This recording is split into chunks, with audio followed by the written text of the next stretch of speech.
예배를 드린 여러분을 주님의 이름으로 축복합니다. 오늘 우리에게 주신 하나님의 말씀은 이사야서 33장 14절에서 16절인데요. 말씀이 길지 않으니까요. 다 함께 같이 읽겠습니다. 이사야서 33장 14절에서 16절입니다. 시작. 시온의 죄인들이 두려워하며 경건하지 아니한 자들이 떨며 이르기를 우리 중에 누가 삼키는 불과 함께 거하겠으며 우리 중에 누가 영영이 타는 것과 함께 거하리요 하도다. 오직 공의롭게 행하는 자, 정직히 말하는 자, 토색한 재물을 가증히 여기는 자, 손을 흔들어 뇌물을 받지 아니하는 자, 귀를 막아 피 흘리려는 꾀를 듣지 아니하는 자, 눈을 감아 악을 보지 아니하는 자, 그는 높은 곳에 거하리니 견고한 바위가 그의 요새가 되며 그의 양식은 공급되고 그의 물은 끊어지지 아니하리라. 네, 오늘 우리에게 주시는 하나님의 말씀 이사야서인데요. 제목은 높은 곳에 거할 자입니다. 여러분 혹시 히브리어를 잘 아시나요? 구약 성경은 히브리어로 기록이 되어 있는데요. 거의 대부분. 오늘 이 미시파트와 체다카라는 단어를 우리 말씀을 같이 함께 하면서 머릿속에 담아두시면 좋을 것 같습니다. 미시파트는 공평 혹은 공의로 번역이 되고요. 체다카, 남성형은 체데크인데 여기서 여성형입니다. 체다카는 의 혹은 정의로 번역이 됩니다. 사실 이 두 단어는 한 단어라고 봐도 무방합니다. 상호 연관되어 있기 때문에. 그런데 한번 구분하자면 이렇습니다. 미시파트는 공명정대한 하나님의 속성을 뜻하고 그것에 기초해서 올바른 사회 질서를 만들어 나가는 것을 의미합니다. 체다카는 하나님과의 올바른 관계를 의미하는데요. 하나님과 올바른 관계를 가진 사람은 당연히 이웃을 사랑할 수밖에 없죠. 그래서 체다카는 이후에 시간이 흐른 다음에 구제 혹은 자비로 의미가 확장됐습니다. 다시 정리하면은 미시파트는 올바른 사회 질서, 그리고 체다카는 구제 혹은 자비로 번역을 할 수 있습니다. 이 두 단어. 그리고 높은 곳에 거할 자라는 그 주제를, 제목을 머릿속에 담아두고 설교를 들으시면 될 것 같습니다. 제가 전주에서 처음으로 신학을 공부했는데요. 같이 공부할 때 동기 전도사님이 한 50분 정도 됐습니다. 그분 중에 한 분이 저보다 한 살 많았는데 어느 날 제가 정확한 시기는 기억이 안 나지만 아마 한 2014년도인 것 같은데요. 그분의 카톡을 보다가 카톡 배경화면이라 하나요? 뭐 글귀 같은 걸 이렇게 쓰는데 그분이 이렇게 써놨더라고요. 낮은 곳으로 올라가자. 그분은 신학을 공부하기 전에 제가 알기로 사회복지 계열에서 일했던 분이었고 그분의 아내분도 동일한 직종이었습니다. 그래서 아마 어려운 분들, 도움이 필요한 분들을 염두에 두고 그리고 본인이 교역자로서 자신의 삶을 염두에 두고 낮은 곳으로 올라가자 이런 문구를 카톡에 넣은 것 같아요. 현재는 전도사는 아니고 군산에 있는 모 교회 부목사로 섬기고 있는 것으로 알고 있습니다. 저는 그분과 그렇게 친분이 높지 않았기 때문에 그 낮은 곳으로 올라가라가 무슨 말입니까? 라고 물어보진 못하고 저 나름대로 상상을 했거든요. 생각을 해봤는데 아마 그분은 우리가 흔한 표현으로 하나님의 마음을 가지고 내가 교역자로서 그 어려운 사람들을 섬기는 게 바로 하나님을 만나는 길이 아닌가. 아마 그러한 그 신학을 가지고 낮은 곳으로 올라가자라는 그 문구를 쓰신 것 같습니다. 우리 주위엔 참 어려운 사람들이 많습니다. 돈이 필요한 분들도 많고요. 우리가 그 전도사님의, 목사님의 고백처럼 그분들을 마음에 품고 그 낮은 마음으로 살아갈 때 그게 바로 높은 자의 위치에 설 수 있는 사람이 아닌가라는 생각이 듭니다. 그런 사람들이 모인 곳이 바로 교회고 바로 그런 사람들이, 즉 교회를 섬기는 사람들이 바로 예수 그리스도의 십자가에 못 박힌 그 희생을 기억하고 실천하는 사람이겠죠. 교회에서 요청하는, 그리고 예수님이 우리에게 바라는 모습은 사실 낮아지라는 것이죠. 나에게 돈을 구하기 전에, 나에게 네가 필요한 것을 구하기 전에 네가 누구에게 도움을 줄 수 있는지, 그리고 네 주위에 어려운 사람이 누가 있는지 파악하고 그 사람들과 함께 동행하라는 게 예수님의 말씀이고, 바로 그러한 사람이 예수님의 기준에서 볼 때는 높은 사람이지만 우리 세상이 좀 좁혀보자면 대한민국이 말하는 높은 곳에 거할 자는 완전히 다르죠. 각각 한번 살펴볼까요? 세상 기준으로 볼 때 높은 곳에 거할 사람은 물론 저 550m짜리 롯데타워처럼 참 부유하고 높은 사람입니다. 구체적으로 보면은 또 돈이 있어야겠죠. 요즘 가만히 보면은 제가 물론 교육자이기 때문에 어찌 보면 스스로 자기 검열을 하는 의미일 수도 있지만 우리의 우상을 꼽자면 저는 그냥 돈인 것 같아요. 사람들은 사람을 돈으로 평가하더라고요. 1년에 얼마 버는지, 얼마 못 버는지. 물론 결혼도 특별히 돈을 보고 하는 경우가 많겠죠. 돈이 우상이 된 것 같아요. 그 다음에 뭐 차도 우상이 될 수 있죠. 좋은 차를 타는지 아니면 차가 있는지 없는지 그게 사람을 평가하는 기준이 되죠. 우리는 그것을 당연하게 생각하지만 한번 그 당연하다는 그 커플을 벗겨내고 한번 생각해 보십시오. 과연 돈으로 사람을 평가하고 차로 사람을 평가하는 게 과연 맞는 것인지. 물론 좋은 학교 나온 것도 좋겠죠. 또 사람들은 여전히 학력으로 사람을 평가하죠. 그럼에도 하나님이 우리에게 교훈하는 높은 곳은 앞에서 말씀드린 것처럼 세상이 요구하는 것과는 완전히 다릅니다. 오늘 그것을 즉 높은 곳에 거할 자, 즉 하나님이 바라시는 그리고 하나님의 기준에 높은 사람이 어떤 사람인지 살펴볼 텐데 성경을 모두 다 볼 수 없으니까 특별히 이사야 선지자를 통해서 그 모습을 살펴보겠습니다. 몇 가지 기본 정보가 필요한데 좀 딱딱하지만은 설명을 해보겠습니다. 이사야 선지자는 주전 740년경에 목회자로서 선지자로서 부름을 받았습니다. 당시 전에도 한번 설명을 해드렸는데요. 이스라엘 땅이 북왕국과 남왕국으로 분열이 됐잖아요. 그런데 북왕국은 아수르라는 나라에 의해서 멸망했습니다. 주전 722년경이죠. 북왕국을 멸망시킨 다음에 아수르는 물론 남왕국도 가만히 두지는 않았습니다. 여러 차례 통제를 하려고 했고 실질적으로 주전 635년경까지 남왕국은 아수르라는 나라에 의해서 지배를 받았습니다. 오늘 말씀 33장의 역사적 시점을 우리가 생각해봐야 하는데 사실 특정하기가 굉장히 어렵고요. 신학적으로. 다만 어떤 학자는 말하기를 아마 그 시점은 주전 714년부터 701년경 사이에 일어난 일일 것이다 라고 추정을 합니다. 만일 그 학자의 말이 맞다면 이 33장에 기록된 내용, 그러니까 뒤에서 요약을 하겠지만 아수르를 경고하는 그 말씀은 일종의 예언으로 봐도 무방합니다. 왜냐하면 아수르는 609년에 망했거든요. 근데 이 말씀은 주전 710년경에 기록이 됐잖아요. 그럼 무려 100년 앞서서 기록된 거기 때문에 만일 저 말이 맞다면 오늘 우리가 살펴보는 말씀은 일종의 예언으로 보시면 됩니다. 네, 지난번에도 지도를 보여드렸는데 아수르한 나라는 오늘날로 하면은 이란, 이라크, 그리고 터키 남동부, 쿠웨이트, 시리아 이 지역을 포괄하는 굉장히 거대한 제국이었습니다. 그 나라가 북왕국을 멸망시켰고 그리고 남왕국도 괴롭힌 것이죠. 네, 오늘 말씀 33장 14절은 현대의 성경을 읽어보면 이렇습니다. 시온의 죄인들이 두려워 떨며 우리 중에 누가 영원히 타는 이 소멸하는 불 앞에서 살아남을 수 있겠느냐 하는구나. 사실 이 말씀만 보면은 참 이해하기가 어렵습니다. 한번 살펴볼까요? 여기서 중요한 게 두 개인 것 같아요. 하나는 시온의 죄인들이 누굴까? 이것을 파악해야 하고 다음으로 소멸하는 불이 뭘까? 이것을 파악하면 좋을 것 같습니다. 네. 33장 14절 16절을 이해하려면 물론 전체적인 틀을 알아야 합니다. 그 틀이 33장 1절에서 16절인데요. 한번 요약해보면 이렇습니다. 1절에서 9절은 그러니까 공평과 달리 말하면 앞에서 말씀드린 미시파트와 체다카로 시온, 예루살렘이죠. 남왕국을 재건하시는 하나님을 말하고 있고 예언하고 있고, 그리고 10절에서 16절은 시온, 그러니까 예루살렘의 죄인들과 아수르를 심판하시는, 다스리시는, 징벌하시는 하나님을 예언하는 내용입니다. 14절에 시온의 죄인들이라는 표현이 있는데 여기서 이 죄인들은 당시에 남왕국의 엘리트 계층입니다.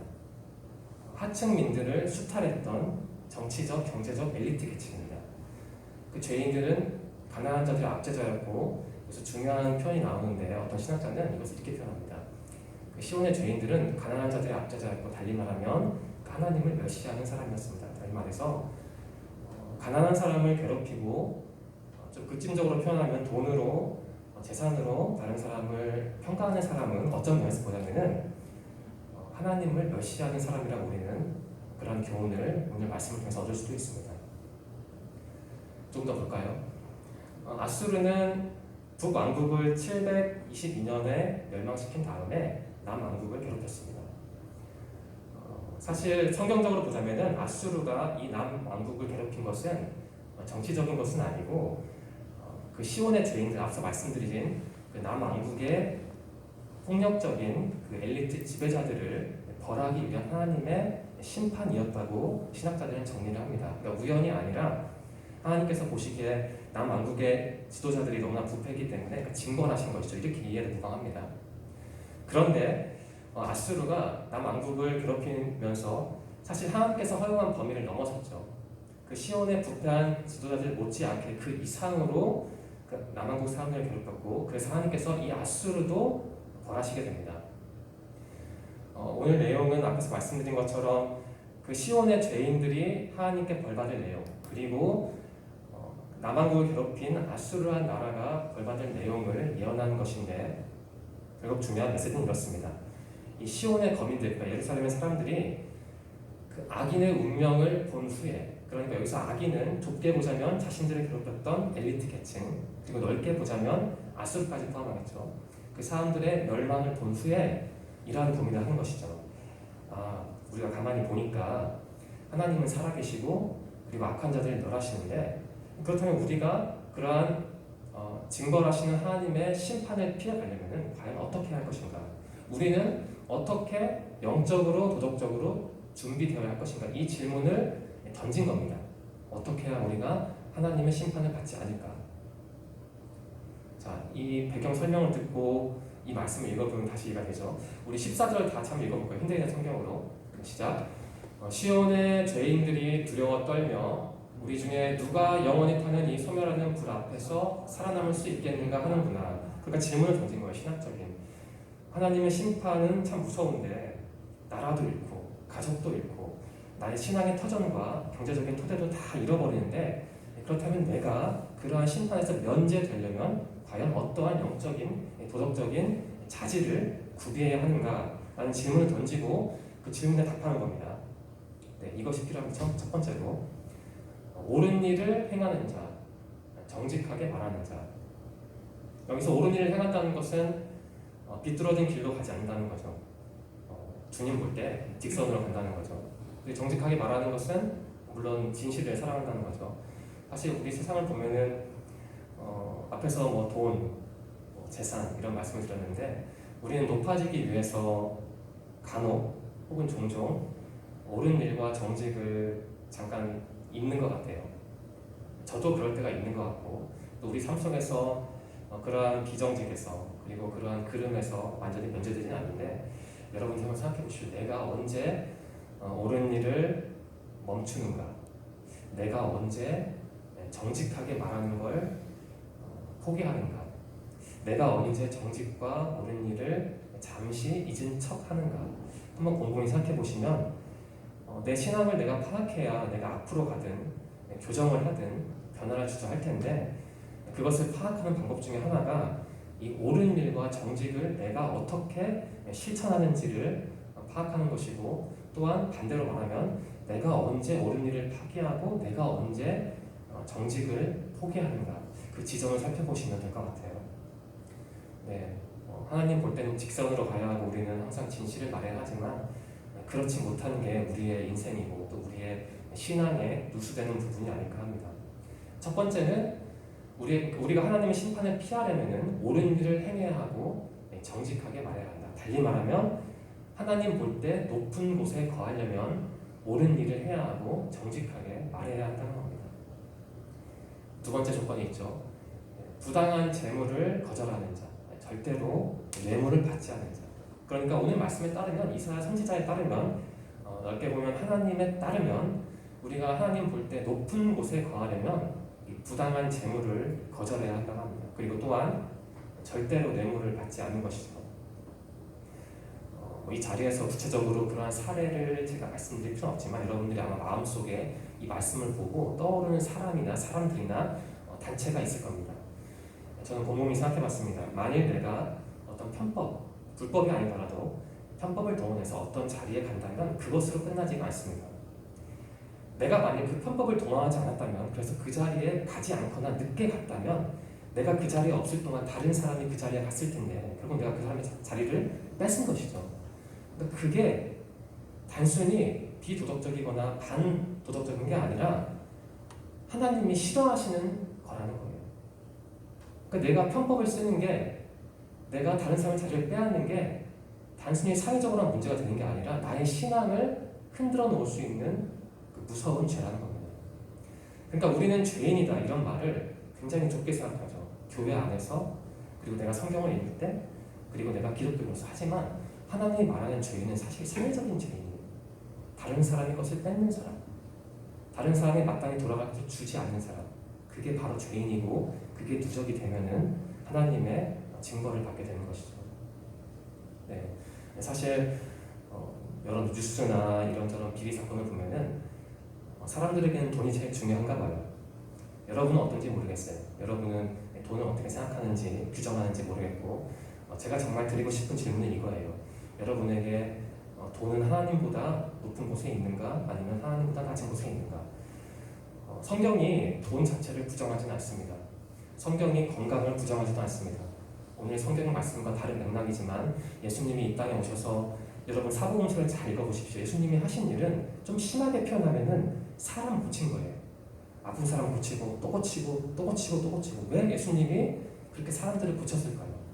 왜 예수님이 아파도 걱정하지 마라, 죽으면 천국이 있지 않느냐, 이런 말씀 안 하시고 왜 말없이 그 사람들의 억울함을 풀어주고 몸을 고치고 먹을 것을 줬을까요? 그게 중요하니까요. 우리 삶이 중요하니까. 우리는 삶 속에서 우리가 어떻게 살아가는지 늘 생각해야 합니다. 특별히 신앙적으로 좁혀보자면 우리는 우리 삶을 규정하는 가장 중요한 요소가 돈인데, 내가 이 돈을 과연 하나님보다 높은 곳에 두고 있는지, 아니면 이 돈을 통해서 하나님을 섬기는 건지 잘 분별을 해야 합니다. 특별히 청년 시절 때는 제 생각에는 무엇보다 사회적인 기준에 민감한 시기인데, 나의 신앙을 흐트러뜨릴 수 있는 가장 짧은 시간, 단기간에 가장 크게 흔들 수 있는 게 바로 돈인 것 같습니다. 여러분이 단순히 이런 부당한 재물, 뇌물이라 해서 나와 상관없는 일이라 생각하지 마시고, 내 마음속에서 내가 부당한 재물을 추구할 수 있고 뇌물을 받을 수도 있거든요. 내 신앙의 틀 안에서도 내가 부당한 재물과 뇌물에 젖어서 살아갈 수가 있습니다. 과연 나에게 돈은 무엇인지, 내가 어떻게 해야 돈보다 하나님을 더 가까이 할 수 있는지 끊임없이 고민하시길 바랍니다. 세 번째는 이거죠. 우리가 과연 어떻게 해야 하나님의 진노를 피할 수 있는가? 이겁니다. 살인 음모에 귀를 기울이지 않는 자, 눈을 감아 악을 보지 않는 자. 현대인 성경에 다소 번역이 조금 모호한데 이것은 어떤 소극적인 자세는 아니고요, 적극적인 겁니다. 살인 음모에 가담하지도 마라. 그리고 악이라는 것은 어떠한 형태든 쳐다보지도 마라. 이것을 말하는 거죠. 여러분, 살인이란 말은 물론 사람을 죽인다인데 좀 확장을 해서 생각해보면 될 것 같습니다. 우리도 끊임없이 살인에 노출되죠. 앞에서 말씀드린 것처럼 내가 있지 말아야 할 자리에 내 욕심과 재산과 부모의 힘을 동원해서 그 자리에 가면 다른 사람을 죽인 것이죠. 내가 만약 그 자리에 가지 않았다면 그 사람이 그 자리에 갔을 거고, 그 자리를 통해서 가정을 이루고 꿈을 이루고 사회에 공헌할 텐데, 내가 그 자리를 뺏은 것은 그 사람의 사회적인 인격을 살리는 거죠. 눈을 감아 악을 보지 않는 자. 여러분은 악을 어떻게 정의하십니까? 간단히 정의하면 하나님을 잊고 살아가는 거죠. 하나님께서 하지 말라는 것을 한 것이죠. 사실 우리의 삶을 어떻게 규정하냐 여러 가지 방법이 있겠지만, 하나님께서 하라는 것을 하는 것도 중요하지만 하나님께서 하지 말라는 것을 안 하는 것도 능력인 것 같아요. 여러분들이 약한 사회에서 과연 우리 주위에 어떠한 살인이 있는지, 어떠한 음모가 있는지, 그리고 또 우리 주위에 어떠한 악이 있는지를 끊임없이 고민을 하시고, 내가 어떻게 해야 그러한 살인과 음모와 악에서 벗어날 수 있을 것인가 고민하시면 될 것 같습니다. 한마디로 말하면 옳지 않은 일에는 이건 아니다 라고 말해야 하고 생각해야 하고, 또 가능하다면, 물론 이것을 일반화해서 아주 획일적으로 적용할 수는 없지만, 만약 그게 내 신앙의 양심에 거스르고 내 내 신앙의 삶에 비추어 볼 때 정말 옳지 않은 일이라면 내가 거기서 벗어날 수도 있지 않을까 합니다. 이렇게 말씀합니다. 공동번역인데요. 이런 사람, 그러니까 앞에서 말씀드린 거죠. 악에 가담하지 않는 자, 옳은 일을 행하는 자, 정직한 자는 높은 곳에 올라가 살리라. 바위 꼭대기에 튼튼한 성곽을 쌓고 사는데 빵도 넉넉하고 물도 떨어지는 일이 없으리라. 그러니까 높은 곳이라는 표현이 나오죠. 높은 곳. 이 높은 곳이 뭘까? 숭실대학교의 김혜건 교수님은 이런 말씀을 하시네요. 높은 곳을 이렇게 정의합니다.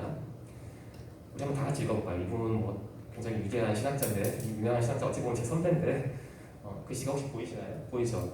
우리 한번 읽어볼까요? 높은 곳에 어떤 의미인지 한번 읽어볼까요? 시작. 하나님과 연합과 동거가 주는 절대적인 안전 보장을 누리는 피난처요, 요새를 가리킨다. 거룩하신 야훼 하나님과 연합하고 동거하는 자들에게는 야훼 하나님이 친히 그들의 방벽이 되어 주신다. 굉장히 중요한 말씀을 하고 있는 것 같습니다. 물론 우리가 신앙을 A 하면 하나님이 B 줄 것이다 라고 정의하는 게 과연 늘 모든 상황에서 그러한 정의를 규정을 들이댈 수 있을지는 모르겠어요. 하지만 하나님이 보상의 하나님이기도 하니까 그런 의미에서는 이러한 말이 맞는 거죠. 하나님의 복을, 일단 복이 어떤 건 정의하지 않을게요.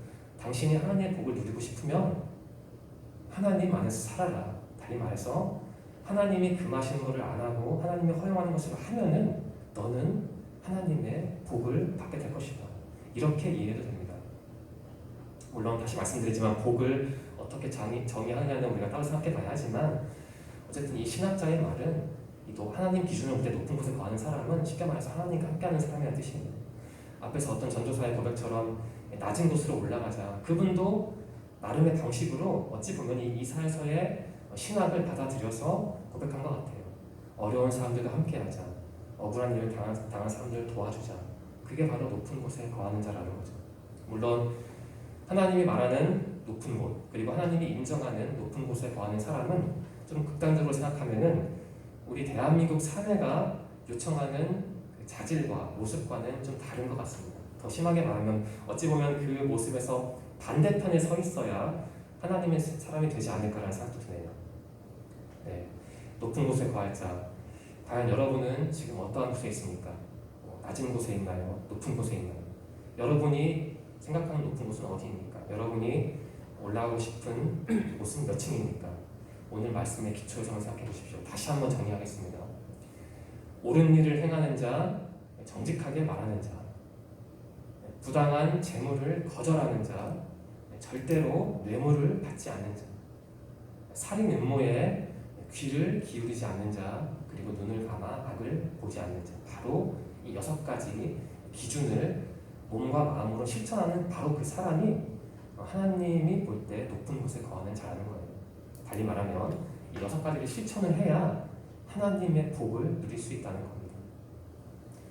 우리가 그 신앙인의 정의를 살펴봤습니다. 테드 피스터스라는 학자는 신앙은 하나님을 신뢰하는 것이다 라고 했잖아요. 그러니까 하나님만을 굳게 믿고 의지하는 게 신앙이죠.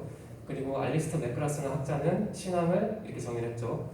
신앙이라는 건 단순히 하나님의 존재를 믿는 게 아니라 나를 하나님께 내어 던지는 것이다 이런 말을 했잖아요. 그 2가지 정의를 머릿속에 담아두시고 한번 이것을 보십시오. 오늘 말씀의 맥락에서 볼 때 높은 곳에 거할 자, 달리 말하면 참된 신앙인은 바로 이런 사람이 아닐까 저는 생각합니다. 몸과 마음으로 공평과 미시파트와 의를, 체다카를 실천하는 사람, 달리 말해서 옳은 일을 하는 사람, 살인 음모에 귀를 기울이지 않는 사람, 그리고 뇌물을 받지 않는 사람. 더 쉽게, 더 간단하게, 투박하게 말하면 돈보다 이웃, 그리고 돈보다 하나님을 더 사랑하는 사람, 바로 이 사람이 참된 신앙인일 겁니다.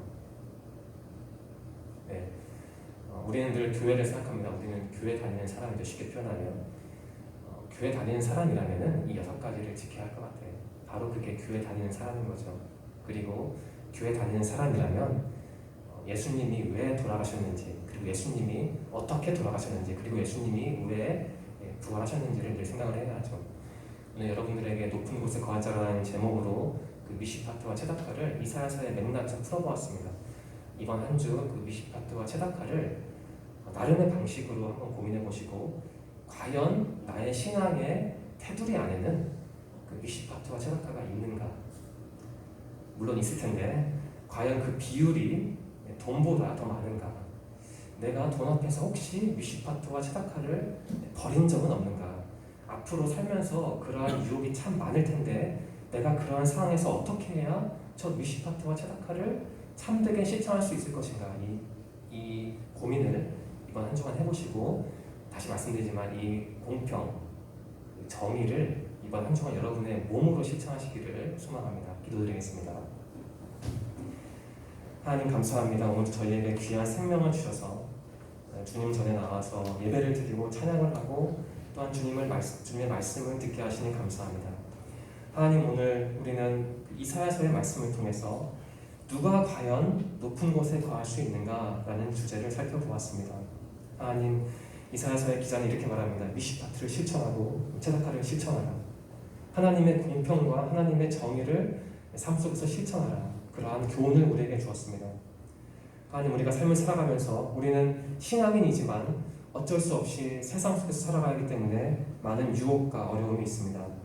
혹시 우리가 삶을 살아가다가 가령 돈의 유혹 때문에 이 뮤시파트와 체다카를 버린 것은 아닌지 한번 생각해 볼 수 있도록 도와주시고, 우리가 삶을 살아가면서 늘 하나님이 나와 함께 계시고 무엇보다 나의 생각과 말과 행동을 평가하신다라는 그런 때로는 무수한 신앙을 가지고 하나님께 민감하며 살아갈 수 있도록 인도하여 주옵소서. 우리 청년들이 이번 한 주도 살아갑니다. 또한 학생으로서, 또한 상업을 하면서, 또한 교회 일을 하면서 이번 한 주를 살아갑니다. 그들의 어려움과 필요를 다 아시는 주님, 그들이 주님께 자신의 필요를 기도할 때 그 기도에 응답해 주시고 자신의 기도가 이루어져서 그 감사의 조건이 늘어나서 더욱더 주님께 가까이 다가갈 수 있는 그러한 축복도 허락하여 주옵소서. 이번 주도 함께 하신 주님 감사합니다. 다음 주도 이 자리에 모여서 주님께 예배드릴 수 있도록 우리를 인도하여 주시옵소서. 함께 하시고 도와주실 것을 믿으며 예수님의 이름으로 감사하며 기도드립니다.